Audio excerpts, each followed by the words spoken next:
que les decía que algunos autores consideran más bien causas de shock.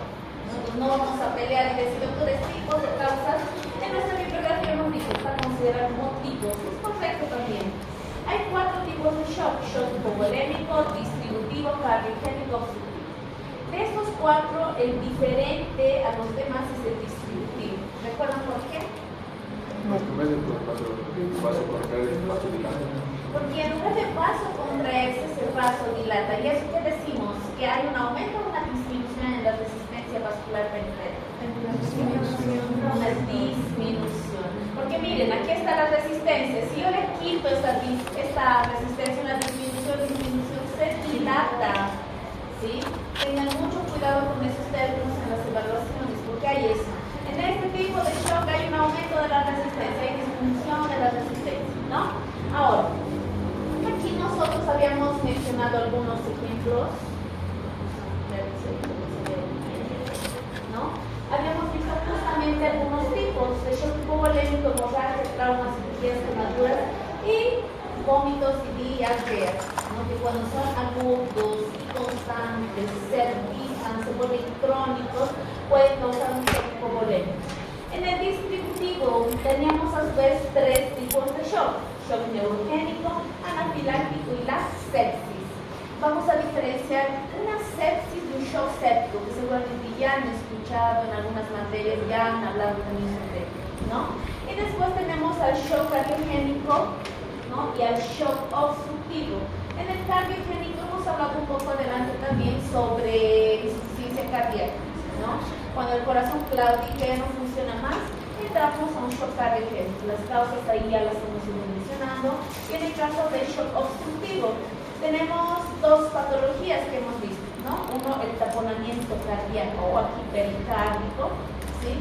Después hemos visto también una pericarditis constrictiva, no solamente pericarditis. Y en otras patologías que ustedes también se van a encontrar con este cuadro, tenemos al neumotórax, ¿sí? Hablando un poquito de taponamiento, ¿cómo está formado la tríada del eje? ¿Qué hay en el taponamiento? ¿Qué hay en el neumotórax? Recuerden, busquen, intenten recordar. El mecanismo era que apretaba el corazón, ¿no? Entonces, ¿qué iba a pasar con el corazón? No se llenaba adecuadamente, no iba a inyectar sangre, ¿cómo iba a estar la presión? Muy bien, hipotensión. ¿Qué más? Toda esa sangre no entra al corazón, se queda afuera. ¿Qué signos vamos a tener? Irritación yugular. Voy a ocultar los ruidos cardíacos tan apachurrados que es el corazón. No hay ruidos. Los ruidos cardíacos están disminuidos, apagados o abolidos. Muchas bibliografías utilizan esos términos, ¿no? Entonces ahí un poquito hemos recordado, porque vamos a volver aquí a ver dentro de la sintomatología, ¿no? Ahora, vamos con el shock hipovolémico, ¿sí? En el shock hipovolémico ya hemos visto las causas dentro de estas, ¿sí? Y una de las características, miren, que está bien remarcada es la hipotensión, ¿sí? ¿Qué más? Si yo estoy perdiendo volemia, mi cuerpo va a responder. ¿Cuál es el primer sistema en el que se activa? Simpático. El simpático. Muy bien, el sistema autónomo a través del sistema simpático. Y ya después el sistema adrenina-angiotensina aldosterona, ¿no? Entonces, miren que con el sistema simpático, ¿cómo va con el pulso? Rápido, pero débil. No hay presión, chicos, estamos con hipotensión. La piel, ¿cómo estará? Fría, sobre todo las extremidades distales, ¿no? Estarán pálidos, estará también la piel húmeda. Miren a esta paciente ahí, a la de abajo, prácticamente muestra cómo podrían ustedes encontrar a sus pacientes. Ahora, el sistema renina se activa, ¿no? Y en este sistema renina hemos visto también que activaba quién, a la vasopresión, ¿sí? Y una de ellas, justamente, un efecto de estos sistemas es la sed intensa. Cuando ustedes tienen sed, ¿por qué tienen sed? ¿Qué pasa con su cuerpo? Necesita agua. Necesita agua. Se deshidrata. ¿Sí? Y conscientemente te obliga a buscar agua. Necesito agua, necesito algo líquido, ¿sí? Y tu medio interno también empieza a ahorrar, ¿no? A través del sistema renina. Le reabsorbe el sodio y con el sodio la agüita, y como está tu diuresis disminuida. Por eso es que aquí tenemos un volumen urinario disminuido, ¿no? Si una persona tiene un volumen urinario disminuido, significa que el cuerpo está intentando ahorrar, significa que ese sistema está incrementado, ¿sí? Después tenemos también a la taquipnea como una respuesta también autónoma. Y tenemos al letargo, un paciente que ya está perdiendo la conciencia, está muy lento, entonces todo por falta de oxigenación y irrigación a nivel cerebral, ¿sí? Entonces ahí tenemos, miren los pasos. Primero estamos alerta, después un letargo, obnubilación, estupor y finalmente podríamos llegar a un coma, ¿no? Entonces hay que ver en qué etapa se encuentra el paciente y esto también nos ayuda. Aquí, vean justamente, hablando del shock hipovolémico, ¿no? En el shock hipovolémico ustedes están viendo que por alguna situación se ha perdido volémico, ¿sí? Entonces el volumen disminuye, ¿qué acontece con el retorno venoso? Disminuye, ¿cómo está la presión? Disminuida, la perfusión disminuida. Después, si hay una perfusión disminuida y con todo esto, ¿qué acontece con la oxigenación? Entramos en hipoxia, los tejidos se quedan sin oxigenación, ¿sí? Y ahí, miren, si esto persiste, podemos llegar a una falla orgánica. Recuerden, el cuerpo siempre va a intentar salvar a los órganos centrales. En cambio, los órganos periféricos, extremidades, van a ir perdiendo esa perfusión. Por eso es que en algunos casos de shock, como vamos a ver, puede llegar a necrosis de los dedos. No hay esa perfusión, ¿no? ¿Qué más? Algo que también hemos mencionado. ¿Qué pasa cuando no hay buena perfusión? ¿Nuestro cuerpo nos deja abandonados? No. Tenemos justamente una vía anaeróbica, ¿no?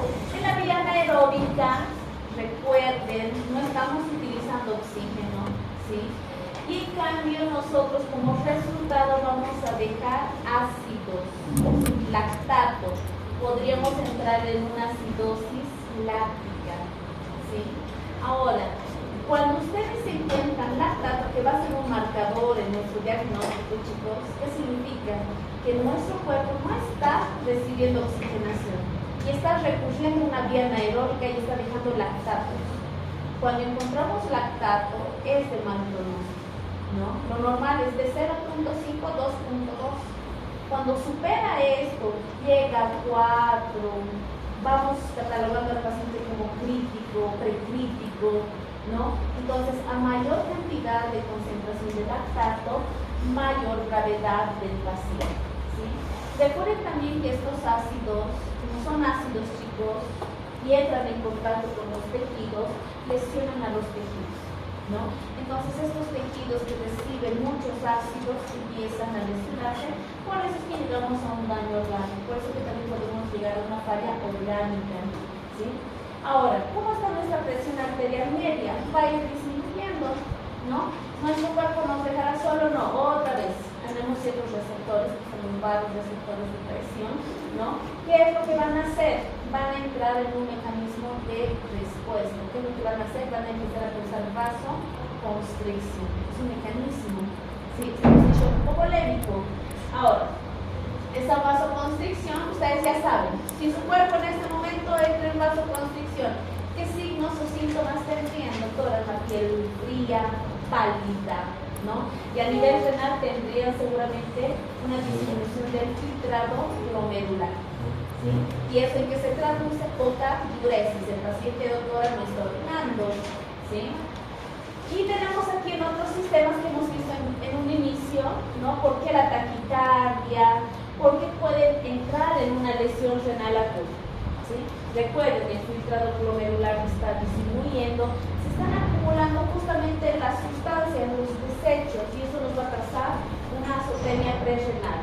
Si esta hipotensión es prolongada, ya tenemos lesión renal aguda. Bien, el riñón estaba sano, saludable, no tenía ningún problema ni un antecedente, entramos en una mala perfusión de sus órganos vitales y ya podemos tener una insuficiencia renal aguda, ¿sí?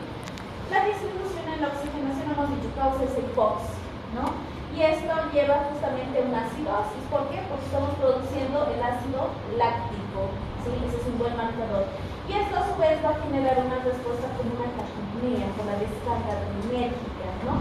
Y seguimos produciendo mayor vasoconstricción, ¿sí? Otra vez, intentamos mantener una perfusión central. Órganos centrales son justamente la prioridad de estos casos. Entonces, ¿qué hemos visto ahora? Hemos visto las hormonas angiotensina 2, ya las conocíamos, la epinefrina o adrenalina, la norepinefrina o noradrenalina, la vasopresina y la aldosterona. Todas estas tienen la función de ¿qué?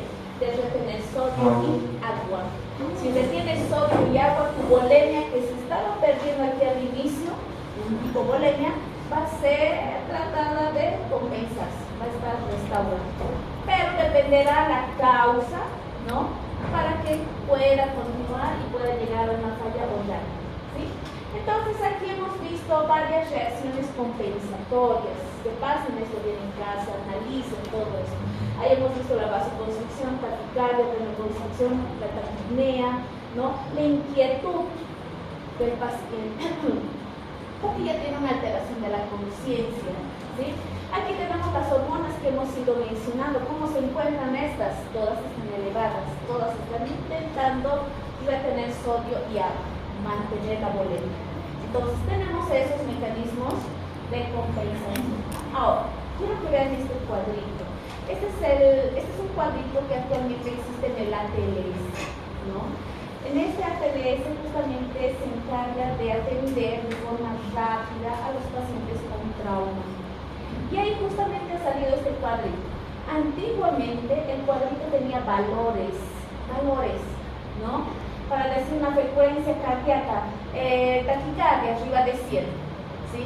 ¿Qué ha pasado con los otros países? Teníamos que recordar esos números, teníamos que ser estrictos. Ahora han dicho no, esto es más un análisis, depende de cada país, ¿sí? Y ahí estamos viendo justamente varios parámetros. Vean, la pérdida sanguínea aproximada, ¿sí? Mucho depende de la persona. No es lo mismo, chicos, una persona de Estados Unidos que mida 1,80, 1,90, que ellos tienen estaturas altas, ¿no? ¿Cuánto de sangre tendrá? Que hemos aprendido aquí en las materias, una persona aproximadamente ¿cuántos litros de sangre tiene? Como 5 litros, ¿sí? ¿Será que esa persona de 1,90, grande, varón, tenga esos 5 litros versus una mujer de 1,50, delgada, ¿será que tienen la misma cantidad? No. Por eso es que antes ponían aquí en ml y todos decían, pero él no tiene esa cantidad, él tiene más, entonces ¿qué hacemos?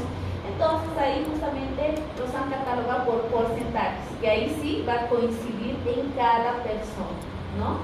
Entonces ahí tenemos un grado 1 donde la pérdida sanguínea va a ser menor al 15%, grado 2 de 15 a 30, grado 3, que es el moderado, de 31 a 40, y el grado severo, chicos, mayor al 40%. Es como decir que la mitad de la sangre que tiene una persona va a ser pérdida. Entonces, obviamente, va a tener mucha repercusión, ¿sí? Esto es la clasificación que tenemos. Vean aquí, la frecuencia cardíaca. ¿Cómo se encuentra en el grado 1? Normal. Estas flechitas que ustedes ven hacia izquierda o hacia derecha representan la normalidad, que no hay cambios, ¿sí? Ahora, en un grado 2 dice, puede estar normal o puede estar elevado la frecuencia cardíaca. Grado 3, con certeza que va a estar elevado. Grado 4, hasta más no poder, ¿sí? Significa que si nosotros encontramos a un paciente taquicárdico con un antecedente de trauma o con hemorragias, algún accidente, una fractura abierta, una persona con diarreas agudas en grandes cantidades o vómitos tras vómitos, yo veo que está taquicárdico, está muy taquicárdico, puedo sospechar que ya está existiendo esa compensación. No está taquicárdico, está vomitando, entonces seguimos viendo los otros parámetros. Presión arterial, miren, grado 1 y grado 2 menciona que se mantienen normales los valores. Ahora, en el grado 3, miren, ya empieza a existir el descenso. Grado 4, ya hay un mayor descenso, ¿no? Una característica, chicos, que no es un sinónimo, pero sí se encuentra en todo shock, es la hipotensión. Si ustedes tienen que escribir manifestaciones del shock, pues ya empiezan con todo lo que hemos visto, dentro de los signos vitales van a agregar hipotensión, ¿sí?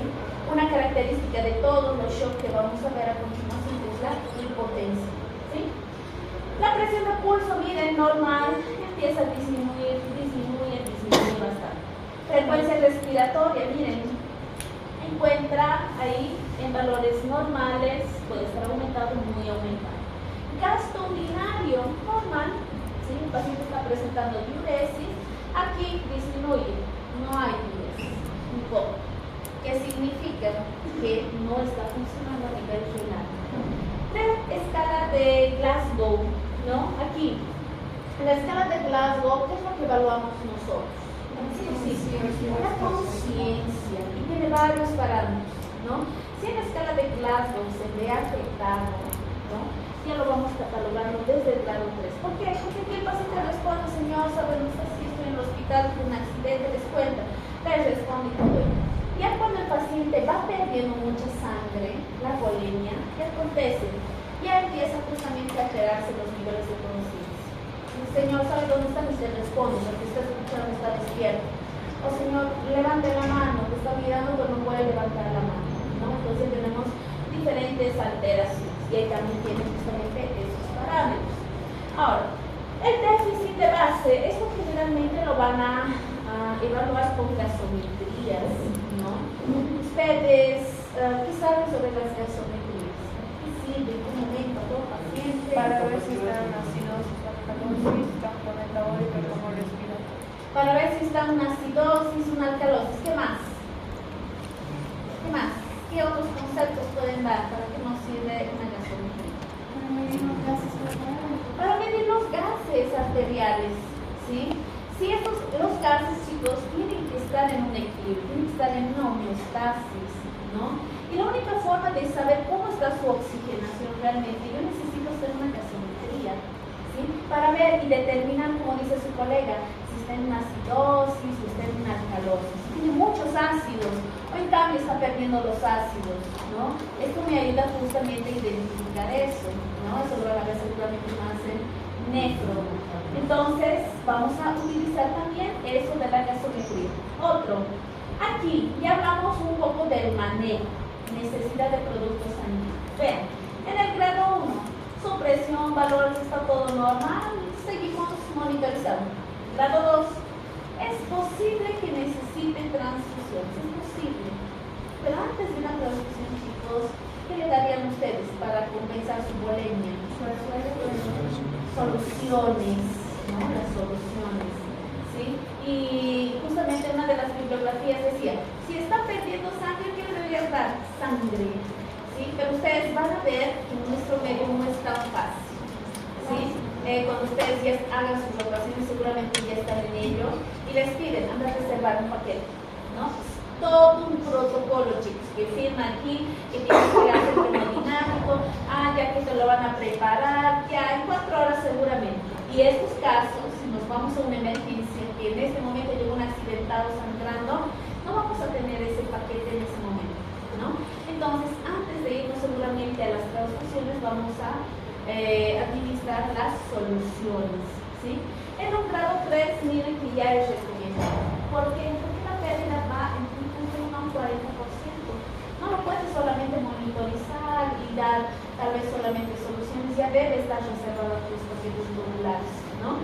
Y en el grado 4, chicos, no hay ni que pensarlo, ahí tiene que ser una transfusión. Y la transfusión tiene que ser masiva por la cantidad de la pérdida de sangre, ¿no? Pues todo esto ustedes van a ir analizando. En este momento yo les presento un cuadro así para que ustedes analicen y vean, yo tengo un paciente con una taquicardia, su presión está realmente muy baja, cómo está la presión del pulso muy disminuida, casi imperceptible, ¿no? Su frecuencia respiratoria está arriba de 30, algo está pasando a nivel respiratorio, cómo está el gasto urinario, anuria, ¿sí? La escala de Glasgow ya está imposible, ya no responde, ¿no?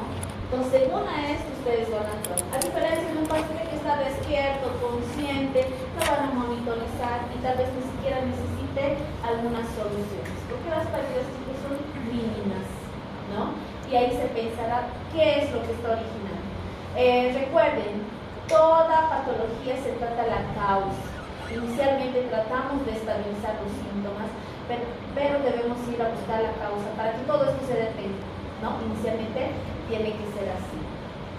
Ahora, en el shock distributivo, que este es el que tienen que tener cuidado, este es el que causa un poco de confusión al momento de realizar las evaluaciones, ¿no?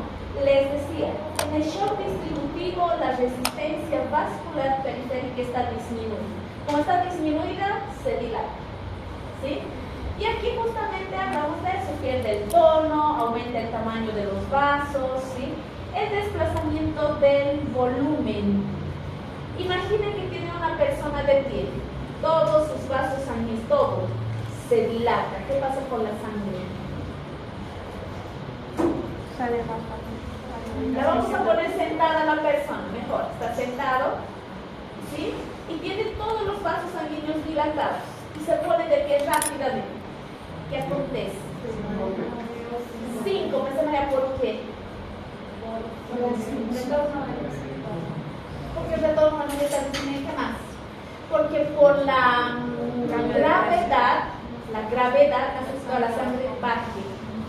Y como estos compartimentos están tan dilatados, no están así contraídos en tono normal que tenemos, ¿recuerdan? Entonces toda esa sangre cae y la oxigenación disminuye, el paciente queda sin mareado.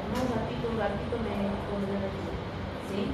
Entonces, en este caso, acontece lo mismo, chicos, ¿sí? Aquí el desplazamiento del volumen queda lejos del corazón. ¿Y con qué presión va a mandar esta sangre que está aquí por la gravedad hacia abajo al corazón? Le va a costar, está tan dilatado que no va a llegar al corazón, el corazón no va a poder expulsarlo, no va a haber perfusión y el paciente tiene alteraciones en la conciencia, ¿no? Entonces, vean cuán importante es que estas resistencias no queden así disminuidas, que tengan su tono normal que vamos a hablar. Cuando existe vasodilatación, los vasos sanguíneos se dilatan y dejan justamente espacios, esas fenestraciones. Y eso hace que justamente se pierda calor. Y la piel, ¿cómo se encuentra? Caliente. ¿Cómo se encuentra? Pegajosa. A diferencia del shock hipovolémico, ¿cómo estaba la piel? Fría, pálida. Sí, esa es una característica importante. Entonces aquí, una de las causas que les decía, ¿sí? Puede ser un shock anafiláctico, un neurogénico, séptico, ¿sí? ¿Qué recuerdan del shock anafiláctico? Que habíamos hablado un poquito sobre eso en la anterior clase. Una reacción alérgica. Y esa reacción alérgica libera una sustancia muy importante, la histamina, ¿sí? Esa histamina, chicos, es el que llega a sus receptores y empieza la vasodilatación, ¿no? En el shock anafiláctico existe esa respuesta exagerada, que no es lo mismo que él consuma un alimento que no es alérgico, a su colega que es alérgico, empieza todo este proceso, se libera histamina, todo se dilata, ¿sí? ¿Qué harían ustedes para tratar este shock anafiláctico? ¿Cómo? En caso de que subimos los pies y... Ya, elevamos los pies, muy bien, para que exista justamente esa volemia hacia el corazón. ¿Qué más? Antialérgicos y corticoides. Ya, administramos antialérgicos, ya, después corticoides. ¿Y cuál será el mejor? La adrenalina. Los corticoides están correctos, chicos, pero en este caso es un shock, es algo grave, agudo, puede morir el paciente, ¿no? ¿Por qué puede morir el paciente, doctora? ¿Solo porque está vasodilatado y eso? Por el edema de glotis. Por el edema de glotis. ¿Recuerdan? Que como ya tenemos a nivel respiratorio pérdida de líquido a través de los vasos dilatados, va a generar un edema de glotis. Y literalmente va a tapar las vías respiratorias. Entonces, ¿qué es lo que yo necesito en ese momento? Mis vasos todos están dilatados. Necesito un fármaco ya que todos los vasos se contraigan rápidamente, ¿sí? Y generen nuevamente la presión. Entonces ahí tenemos a la adrenalina. Los corticoides también sirven, ¿sí? Que si usted está en un evento agudo y dispone de adrenalina, va a ser la mejor respuesta, ¿no? Ahora, en el shock neurogénico, ¿por qué? ¿Qué relación tiene un shock neurogénico con un shock distributivo? ¿Se recuerdan? Hemos hablado breve también. La sangre no llega hasta el cerebro, por ahí en ese shock neurogénico, tienen que recordar el sistema simpático y parasimpático. ¿Recuerdan? Que hay un equilibrio entre los dos y los dos generan un tono, ni muy vasocontraído ni muy vasodilatado. El simpático es el que causa esa contracción. Si tú le matas al simpático, esa contracción que estaba mantenida se pierde, se dilata. Entonces, en aquellos casos donde hay lesiones a nivel medular, puede causar eso, ¿no? Y una manifestación que también les había mencionado a nivel cardíaco era la bradicardia. Así que está bradicardia. Y en nosotros, ¿cómo está la taquicardia? ¿O cómo está la frecuencia cardíaca, mejor dicho? Taquicárdico. Hemos visto en este shock hipovolémico en el cual hay taquicardia, mucha taquicardia, ¿no? En cambio aquí no, ustedes seguramente se van a encontrar con una bradicardia, ¿sí? ¿Qué más? Después tenemos al shock séptico. Que antes de shock séptico vamos a hablar un poco más de sepsis, ¿sí? Aquí. ¿Qué es la sepsis y qué es el shock séptico? ¿No? Aquí nosotros tenemos una definición que dice: es una disfunción orgánica que pone en peligro la vida causada por una respuesta desregulada del hospedador a la infección, de local a sistémico. En otras palabras, es una respuesta exagerada ante una infección. La infección puede ser viral, bacteriana, parásitos, hongos, etc. ¿Sí? Por eso dice una respuesta desregulada, exagerada, no se olviden de eso. Ahora, ¿y un shock séptico qué es? Es esa sepsis, es esa respuesta exagerada ante una infección, pero, ¿sí?, que no puede, no responde a la fluidoterapia. O sea, yo le estoy dando líquidos, le estoy dando vasopresores, que es ese fármaco, recuerdan la adrenalina que causa vasoconstricción. Aquí yo voy a dar otro tipo de vasopresores y no responde. Y el lactato, miren, va aumentando. Ese es el shock séptico. En el shock séptico es decir, no hay una respuesta. En la sepsis tenemos esto, una respuesta exagerada, pero yo lo voy a tratar con fluidos. Voy mejorando, este es sepsis. No responde a fluidos. Su lactato aumenta. Shock séptico. ¿Sí? Entonces, esa es la diferencia entre sepsis y shock séptico. ¿Sí? Vean que en este momento no he mencionado que es una infección generalizada. No he mencionado eso. Muchas veces cuando les preguntan, ahí dicen, una sepsis o un shock es una infección generalizada. No, ese no es el concepto. De que hay una infección generalizada, claro, ¿no?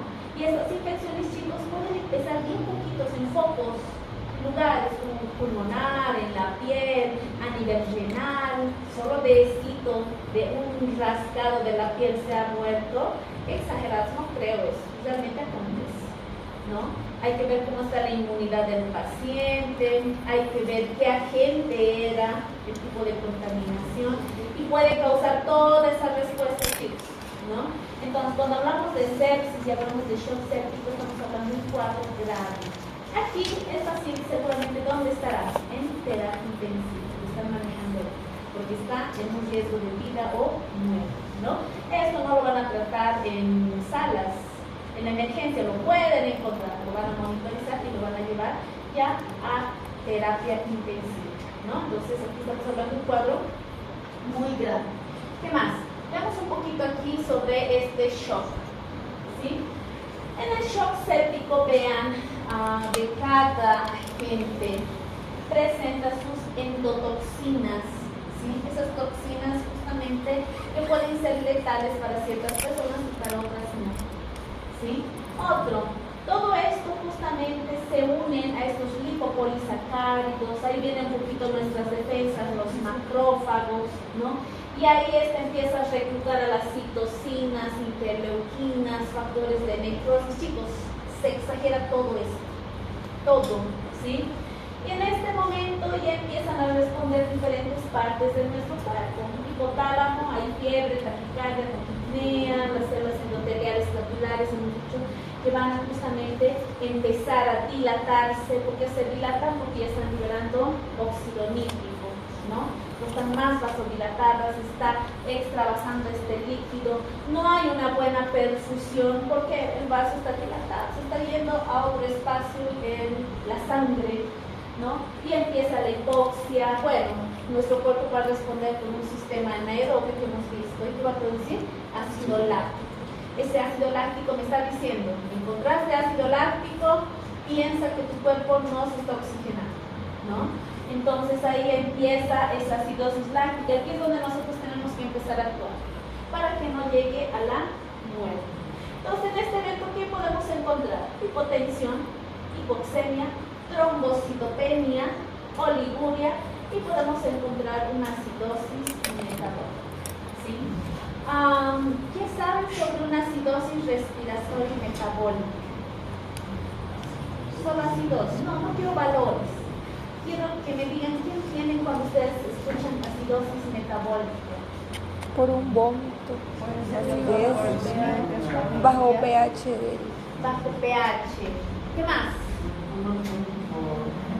Si yo digo acidosis, el pH está bajo en los dos, respiratorio o metabólico. ¿Sí?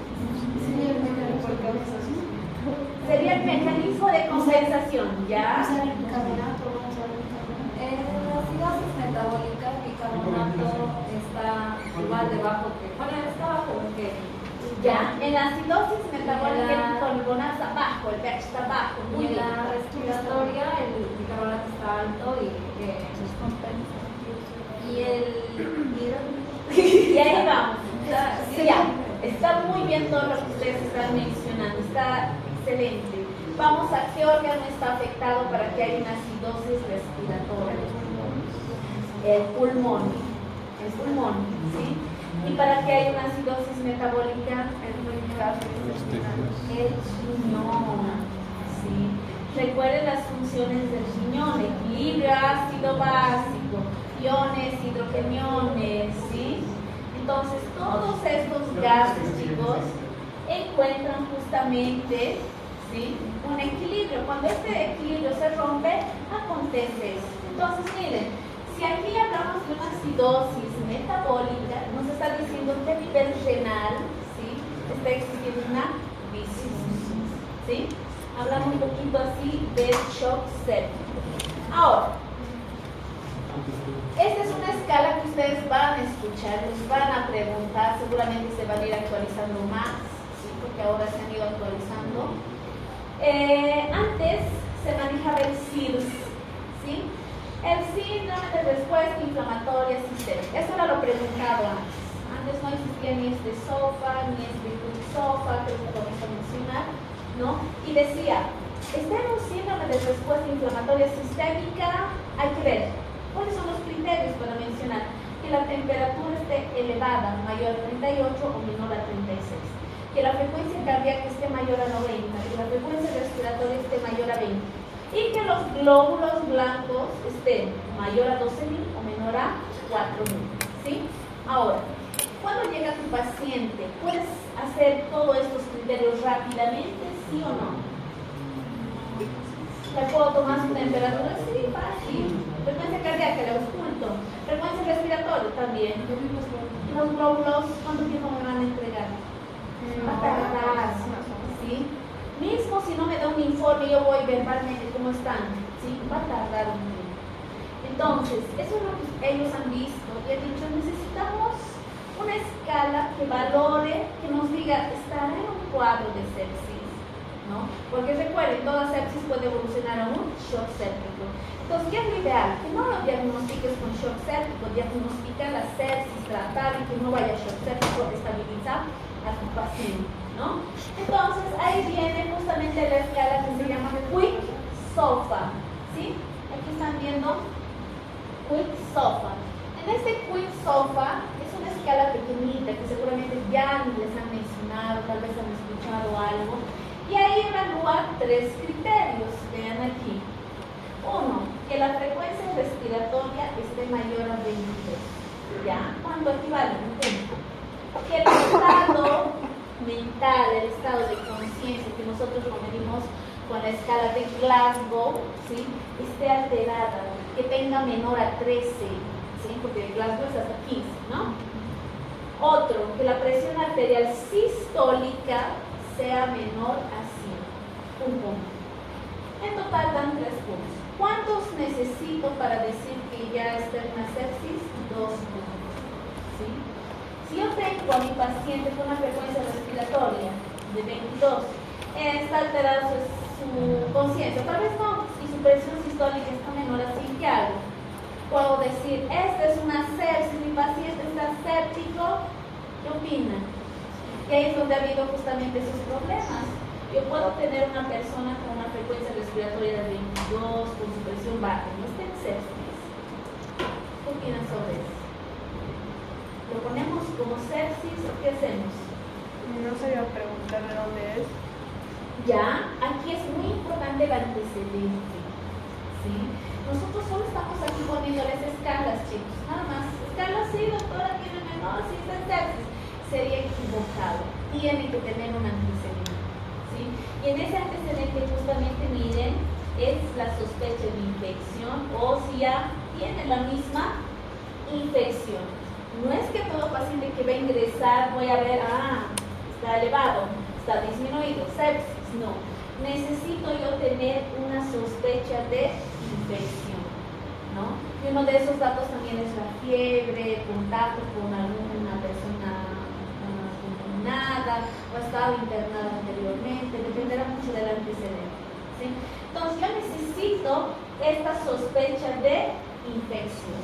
Le hago estos criterios, ya puedo decir, probablemente pueda tener una sepsis. Entonces, ¿qué hago? Con este dato que yo tengo, no lo voy a dejar ir al paciente. Voy a seguir analizando. Ahora sí, van a venir los laboratorios, van a venir otros estudios. Si yo tengo una persona con sospecha de neumonía, por ejemplo, ¿no? Ya le voy a hacer sus laboratorios. Yo voy a querer encontrar una leucocitosis. ¿Qué más le pedirían para sospechar o confirmar que tiene una neumonía? A ver. ¿Qué más? Vayan pensando.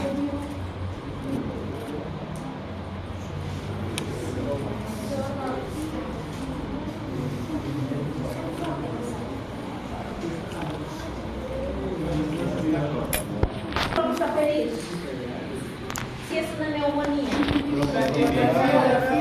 Una radiografía, fácil, barato, sí, ya. Tal vez tiene hasta derrame, muy bien. ¿Algo más le pedirían? Eso. Un cultivo, muy bien, porque no sabemos si este paciente va a empeorar o no, ya está mal aquí, ¿no? Entonces ya le hacemos un cultivo antes de empezar antibióticos y seguramente adelante nos va a servir para sacar una antibiografía, justamente el antibiótico preciso, ¿sí? Ahora, normalmente, chicos, ¿qué es lo que se hace? Este criterio que ustedes también los reducido, chiquitito, ¿sí? Tiene unos criterios más grandes con laboratorio. Ahí se evalúa bilirrubinas, ¿sí? Ahí vamos a valorar varios parámetros, corazón, hígado. Entonces, doctora, ¿tenemos que aprender el otro? No, ustedes tienen que conocer que existe, ¿sí? Tenemos una escala pequeñita, resumida, que cuando es positiva y tiene estos antecedentes de infección, vas al cuadro de la sepsis. Y ahí tú empiezas a analizar muy bien a tu paciente, ¿no? Esas escalas son las que se utilizan actualmente. Hay otra escala también que es la de News, ¿sí? Estas escalas también son mucho más precisas, pero ¿qué pasa? ¿Qué pasa con las escalas? ¿Serán fáciles de memorizar? Son complicadas, ¿no? News, incluso creo que hay un News 2, ¿sí? Entonces, esta es otra escala que también ayuda a valorar la sepsis, poniendo al shock séptico, evitar que nuestro paciente entre en una disfunción orgánica, ¿sí? Entonces, ahí tienen ustedes una escala que pueden investigar, ya para adelante seguramente en clínicas van a utilizar más, ¿no? En Bolivia, chicos, el uso de escalas no es tan frecuente en todos los hospitales, ¿sí? Es como alguien dice, doctor, aquí nos dice una cosa y otros nos dicen, ¿por qué es diferente? ¿Alguien está equivocado? No. Generalmente cada hospital puede adoptar un protocolo diferente. Y ahora, cada doctor, incluso chicos, dentro del mismo hospital, varían los manejos, ¿no? No, yo no lo voy a empezar con eso, voy a empezar con esto, ¿sí? Ambos tienen esa indicación, pero normalmente se utiliza más uno, pero uno dice, no, yo le voy a poner esto, ¿sí? Lo mismo pasa con las escalas, no todos utilizan las escalas. Que ellos tienen un manejo padronizado. es así, así, así el manejo, ¿no? Pero actualmente se indica bastante sobre estas escalas porque funcionan, ¿no? Y adelante seguramente van a ir desarrollando más esto en clínicas, ¿sí? Ahora, aquí tenemos justamente el shock séptico. ¿Cómo va a ser su manejo? ¿Cómo va a ser las manifestaciones? Veamos un poco. Hemos dicho, en todo shock lo que va a tener es hipotensión, todo shock, chicos, ¿sí? La piel caliente, ruborizada, rojiza, ¿no? ¿Cómo está la resistencia vascular? Disminuye. No se olviden de eso, es una pregunta muy realizada en varias evaluaciones. Aquí podemos tener una hipovolemia secundaria, una dilatación arterial y venosa, no solamente arterial, ¿no? Hemos dicho, ¿qué le pasa? Se sube el plasma a un tercer espacio, ¿no? Y por esto justamente va a alterar el gasto cardíaco y esto también va a alterar el estado de conciencia. Ahora, tenemos nosotros justamente una sospecha de infección, ¿no? En los laboratorios seguramente nos mostrará una leucocitosis. La persona como signo, sintomatología que nos va a presentar fiebre, ¿sí? Una fiebre que ha estado 3 días, doctor, ¿está con fiebre desde 3 días? Sí. He estado muy mal, ya antes podía caminar, ya no me han traído, apenas está hablando, tal vez les está relatando un familiar, ¿no? Entonces ya hay un antecedente. Cuando ustedes hablan de fiebre, ¿será que siempre significa infección? No. Hay otros estados que pueden generar elevación en la temperatura. Pero cuando alguien escucha fiebre, paciente muy mal, chicos, hay que sospechar infección, sospechar. No decir, fiebre, infección, ¿no? Cada paciente es un mundo, como les decía. Y otro, chicos, el lactato, ¿sí? ¿Será que el lactato los tenemos en los hospitales de primer nivel? Gasometrías. Cuando alguien habla de gasometrías, muchas veces solo está pensando en terapia intensiva, muchas veces. O emergencia, terapia. En otro lado, difícil, tienes que hacer tu solicitud como todo laboratorio, ¿no? Entonces, en este caso, si yo no tengo en este momento el lactato, ¿qué otro signo yo podría evaluar? Que hay una buena perfusión. ¿El llenado capilar? El llenado capilar, ¿sí? En el llenado capilar, ustedes, ¿qué saben sobre el llenado capilar? ¿Cuánto es lo normal? ¿Cómo se hace? Menor a 3, muy bien. Después, se hace en cualquier dedo la presión. Hay un dedo más recomendado. ¿Qué saben? En el índice, ya. ¿Qué más? Cuando nosotros utilizamos esta evaluación, este signo, el llenado capilar, chicos, es como un lactato, ¿sí? Algunas van a escuchar, este es el lactato de los pobres, dice, ¿sí? Entonces, como decir, no cuesta, no necesitas, hasta que venga el lactato, tú haces justamente esa valoración del llenado capilar, ¿sí? Es importante. ¿Qué pasaría si este llenado capilar está aumentado? 4, 5, ¿qué significa? Que no hay una buena perfusión. A nivel periférico, entonces a nivel central seguramente ya se está quedando sus órganos también, ¿no? Entonces es importante realizar esas evaluaciones. Ahora, en el tratamiento, ¿sí? El tratamiento de un shock séptico, ¿cuál será? Les he mencionado. Intenten tratar siempre la causa, ¿no? Lo primero. Pero a veces no nos da ese tiempo y yo tengo que estabilizar al paciente, ¿sí? Y en este caso, justamente, si yo sospecho que es un agente infeccioso, bacterias, antibióticos, y ustedes han mencionado correctamente, doctora, tenemos que tomar cultivos, o del estudio dependerá si es un paciente respiratorio o no. Aquí, la administración rápida y agresiva del líquido, ¿sí? Esto es aquí relativo porque si yo tengo una persona con una vasodilatación, ¿sí? No he tratado todavía la vasodilatación, sigue vasodilatado, y le agrego líquidos, ¿qué podría pasar? Se van a seguir saliendo, va a haber fuga. ¿Qué es lo que debería solucionar antes? La vasodilatación, doctora. ¿Qué tengo que hacer? Una vasoconstricción. Y ahí vienen justamente los vasopresores. ¿Sí? En los vasopresores tenemos a la vasopresina, la norepinefrina. ¿Qué qué es la mejor. Van a escuchar adelante seguramente bastante sobre la noradrenalina o noradrenalina, y también tenemos la fenilefrina, ¿sí? Yo soluciono esa parte, ahora puedo administrar la molemia, ¿sí?, correspondiente.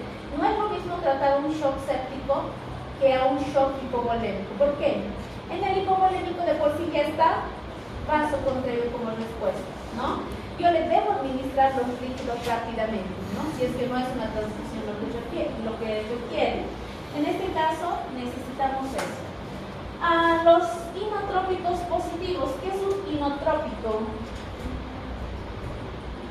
Dice positivo. Aumenta la fuerza de contracción del corazón, ¿sí? Recuerden, estamos ante una falla orgánica, ¿sí? Ya estoy resolviendo la vasoconstricción, ya estoy agregando también la molemia. Ahora, ¿qué necesito? Que lo expulse bien, ¿sí? Porque en todo este proceso, chicos, ha perdido energía. Entonces yo necesito un fármaco que me ayude a que el corazón como bomba pueda inyectar buena cantidad. Y ahí también es recomendado justamente estos inotrópicos, ¿no? La dopamina, milginona, ¿sí? Entonces estamos hablando de inotrópicos positivos, vasoconstrictores, y también estamos hablando de agregar soluciones, ¿sí? ¿Qué más? Y ahí, chicos, yo tengo que estar controlando frecuentemente, ¿sí? Y ahí es donde les decía, un médico se alegra tanto de que su paciente ya está orinando, ¿no? Viene a control del paciente que ya está orinando y se pone súper feliz. Si tú le cuentas esto a una persona, diría, ¿por qué?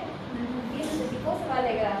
Para nosotros que ya sabemos esto, nos dice, hay diuresis, está funcionando, los líquidos ya se están normalizando, entonces está bien, es una buena respuesta, ¿no? Entonces nosotros justamente hacemos esa evaluación, ¿no?, del gas renal, la presión, obviamente. ¿Qué más? Y con esto, todo lo que hemos pedido hace un momento, los hemocultivos, lactato. ¿Qué espero del lactato? ¿Que disminuya? No, el lactato no disminuye inmediatamente, que no suba, ¿sí? Ya estoy manejando a mi paciente, le he puesto todos estos medicamentos, y el lactato, ¿cómo está? Está bien, ¿sí? Normalmente, chicos, el lactato se pide en la primera hora, en la tercera hora, 5, 7 y así. Entonces yo voy controlando. ¿Cómo está el lactato? Doctor, está aumentando. Ahora ya no está aumentando, y ahora está igual. Entonces, ¿y cómo está la presión? Y voy controlando todo eso. Significa que ha tenido efecto nuestro ánimo. En cambio, si el lactato estuviera incrementando a pesar de todo lo que estoy haciendo, ¿qué significa? Que es un paciente muy crítico y nos da un mal pronóstico. Nos dice que todo lo que estamos haciendo no está funcionando. Algo le está pasando y está muy crítico, tal vez el paciente, ¿no? Y ahí vienen también las gasometrías, chicos. Este lactato que nosotros estamos pidiendo generalmente está en la gasometría, ¿no? No todos los gasómetros tienen lactato. Entonces, muchas veces el lactato se pide por separado o se pide dentro de una gasometría. Y en la gasometría también ya nos sale justamente si está en una acidosis, en una alcalosis. Y lo más seguro es que va a estar en una acidosis metabólica, ¿no? Y hay problemas también a nivel renal. Si es que nos está complicando también con una acidosis residual, ¿sí? La administración rápida y agresiva del líquido no puede llevar a que le sobrecarguemos también los líquidos. Claro que sí. Una administración, ¿cómo dijiste? Rápida y agresiva, ¿sí? Agresiva es peligroso en los pacientes con shock distributivo, chicos, ¿sí? Por eso les decía, normalmente, ¿qué es lo que tenemos que hacer? Primero, estabilizar. Aquí se utiliza más una palabra como dosis-respuesta. Le pongo una cantidad, hay buena respuesta, pongo un poquito más, ¿no? Es como dice su colega, si nosotros sobrecargamos al paciente puede ser fatal, ¿no?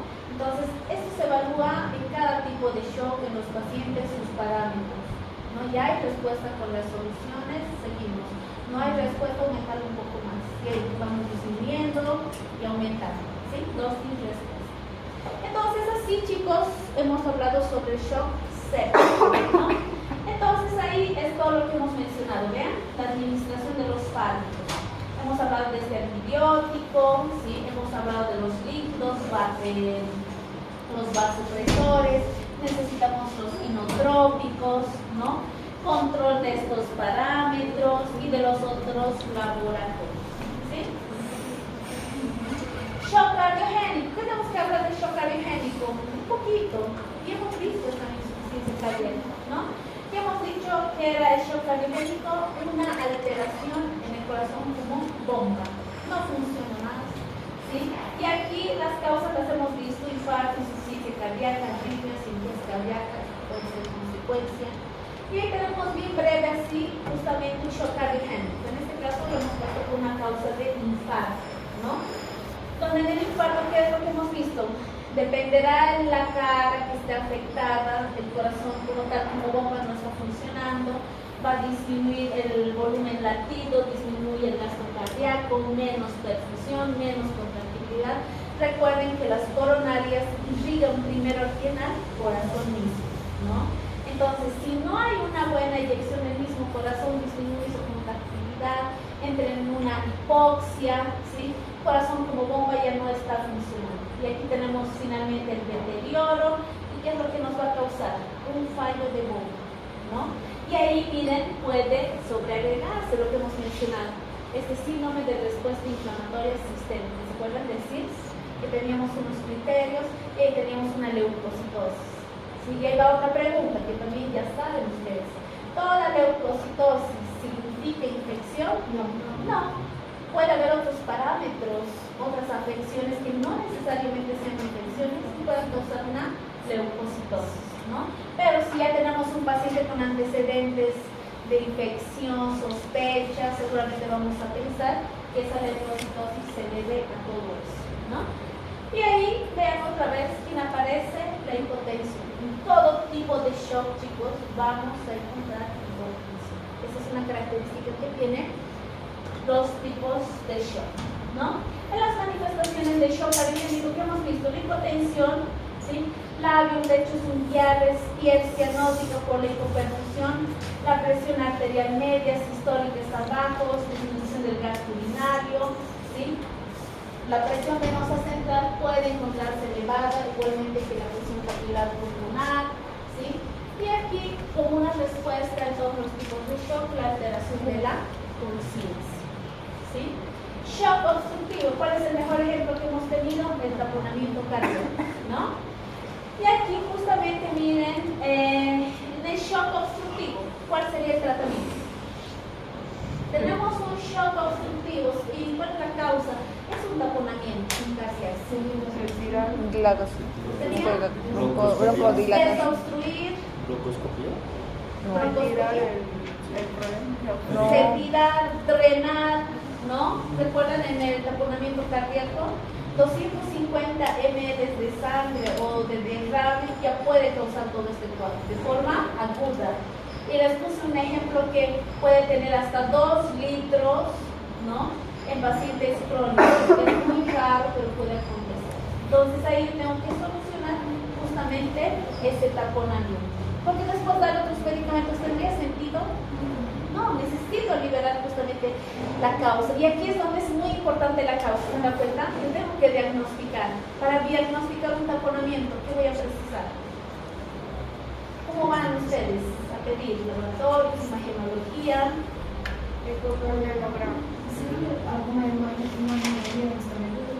imagenología, ya.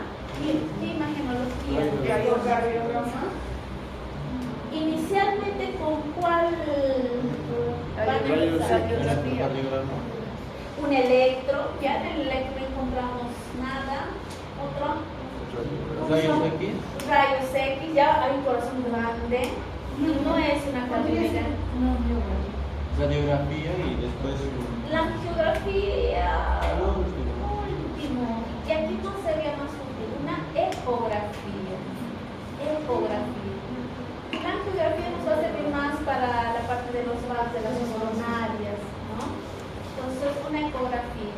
En este caso, chicos, a veces cuando ustedes sospechen ya el taponamiento, a veces va directamente a la ecografía.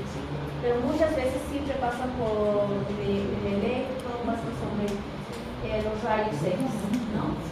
Ahora, y ya para casi concluir sobre shock, las complicaciones.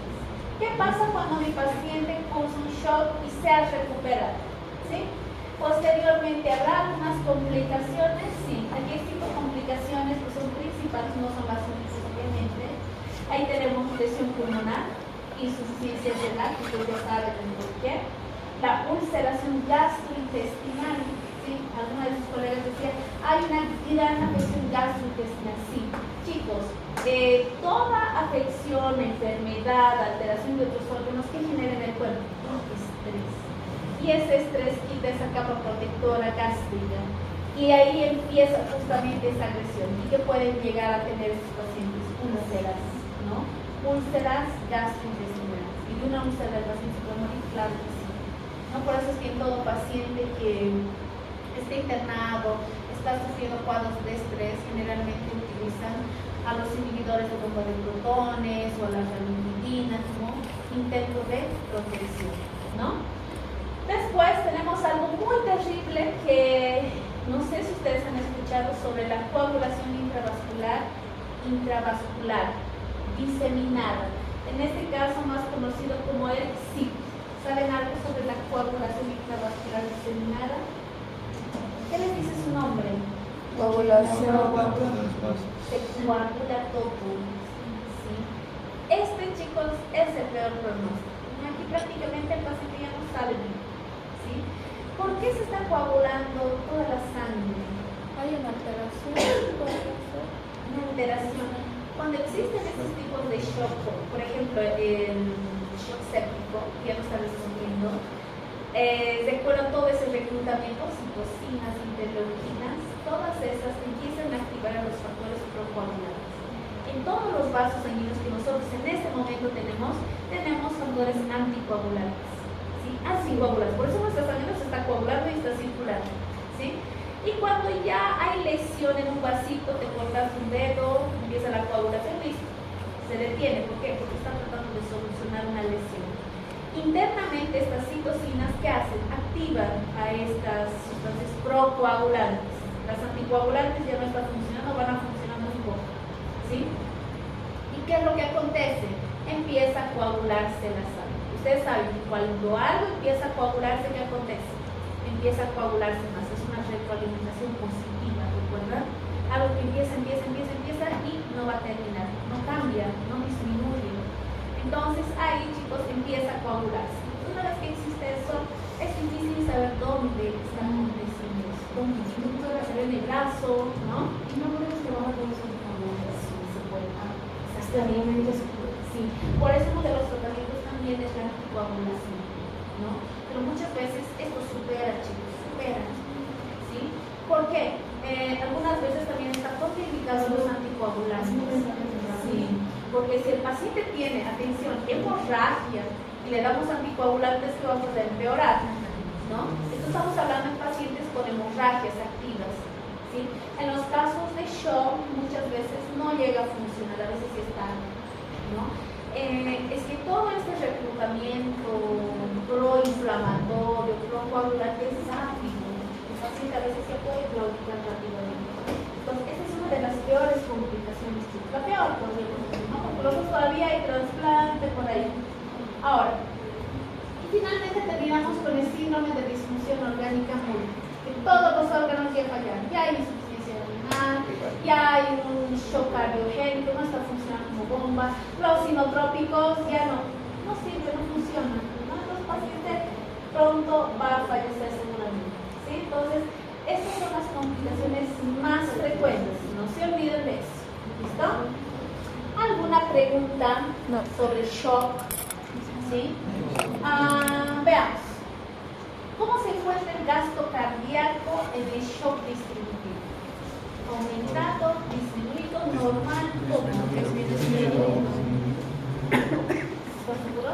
Sí. Aumentado. Estoy seguro. ¿Estás seguro? Yo sí. Sí, aumentado. ¿Disminuyó? En el shock distributivo, que tenemos una vasodilatación, la sangre está toda, como por la gravedad, va a estar disminuyendo. ¿Sí? A pesar de que va a existir también esta funda que hemos mencionado a un tercer espacio, ¿no? ¿Cómo se encuentra la presión arterial en el shock obstructivo? Elevado.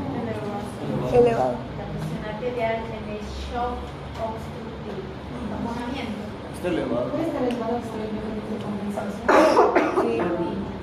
Se da el corazón apachurrado. Entonces, disminuido. Disminuido. disminuido.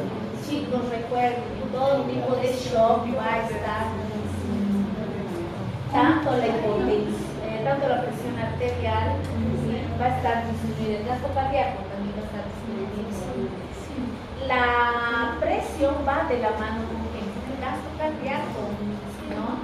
Y depende también de las resistencias. Y ahí la única diferencia es el distributivo con los otros tipos de shock y cómo están sus resistencias, ¿sí? El pulso, ¿cómo está el pulso en los 4 tipos de shock? Disminuido. El pulso en el shock obstructivo, disminuido, en el shock hipovolémico, rápido pero débil, muy bien. En el shock cardiogénico,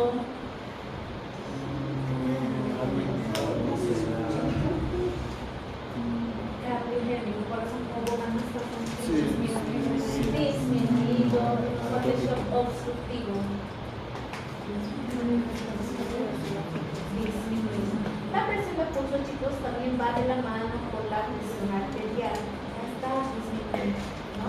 Algunas veces sí puede estar acelerado, pero va a estar disminuido, ¿no? Entonces, ustedes han entendido todas esas diferencias entre los shocks, va a estar todo bien. ¿En qué momento utilizamos el quick-stop, esa escala pequeña, resumida? En una sospecha de shock sepsis. En una sospecha de sepsis. Y después, cuando esta es positiva y hay justamente una sospecha de infección, ¿qué nos dice? Haz el SOFA completo, que es un cuadro más grande, ¿no? Como los parámetros. ¿Sí? ¿Alguna pregunta, chicos?